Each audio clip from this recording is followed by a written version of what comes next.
The holiday season is definitely the time of year when we make good use of our appliances. In this video, we're going to highlight some really important cooking tips as an easy reference guide for you to guide you through your cooking in this holiday season. Now, it might surprise you that your oven is actually a useful tool when it comes to making soup. Often the recipes for the winter soups require a fair amount of vegetables. Take butternut squash soup, for example. Of course, you'll start with your onions, carrots, and celery, and you'll add your beautiful homemade chicken stock. Simply turn your Thermador oven on to convection roast, 350 to 375 degrees, and roast it in the oven. While your soup is developing flavor on the cooktop, your butternut squash is roasting. Then all you'll have to do is to scrape the roasted butternut squash into the soup base, let it cook for a few minutes to really absorb all the flavors, and when it's cooled, then you can puree it with a stick blender or in a regular blender. Now, I'm never one to have the oven going for one thing only, so why not add some chopped up kale and cook it at the same time for some delicious kale chips to serve with your soup. So you might wonder, why on earth do you need your oven when it comes to making a salad? Well, the oven is a great tool for salads because it gives you a lovely contrast with your nice fresh ingredients. So for example, you've got your fresh lettuces. In our salad we have some citrus and some avocado, tomato, but we've also got some beautiful grilled seafood. Broiling this shrimp and the lobster tail and the scallops gives them a beautiful flavor. We chill the ingredients once they're already cooked, and then all we have to do is combine the assembled salad.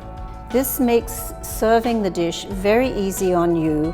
This with some delicious soup that you might have made and a nice dessert can make a lovely holiday meal.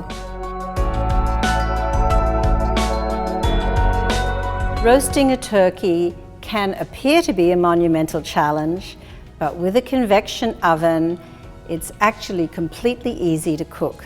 We do have some comprehensive videos on how to prepare your roast turkey in convection, but here are the key highlights. When you roast a turkey in convection, always place it on a rack in a shallow pan so that the heat can circulate around the bird.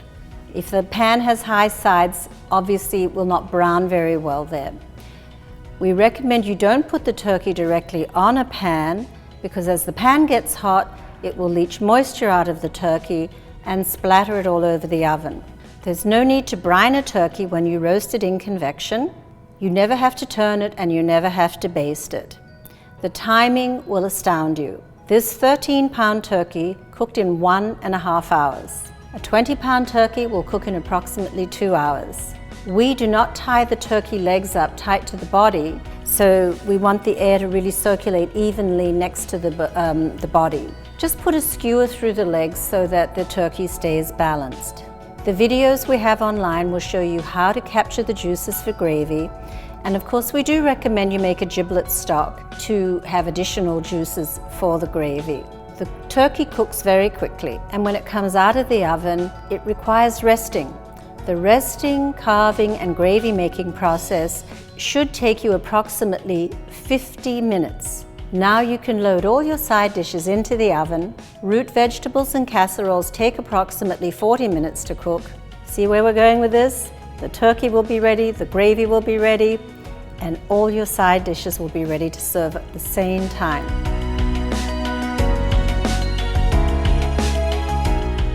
Another popular cut of meat for holiday meals is a prime rib roast. But with a convection oven, we find that cooking prime rib at low temperatures really gives us the best results. If we do a 15-pound roast, we know that at 200 degrees, it will take us 5 hours to cook it. But the great thing is when we do cook the meat that way, the meat is not robbed of its natural juices, so it's remarkable, just like butter. Because we're cooking the meat at low temperatures, we've actually left it directly on the pan. We don't have it on a rack. The bones underneath the meat create somewhat of a rack, but because the oven doesn't get that hot, we don't have the issue of moisture being leached out. So the important thing to do is use your oven meat thermometer to monitor the internal temperature of the meat. If you don't have one, then you can just follow the guide, the graphics that we put up, so that you know the timing. Be sure to let the meat rest for a good 30 to 40 minutes after it comes out of the oven, before you put it back for a high heat blast to give you this beautiful finish, crispy and golden with all the fat rendered. And when you cut into this meat, oh my goodness, you will be so impressed with yourself. These are some dishes that we frequently cook during the holiday season with our Thermador ovens, and we hope these guidelines will really help you have the courage to try a few really great things this year during your holiday season.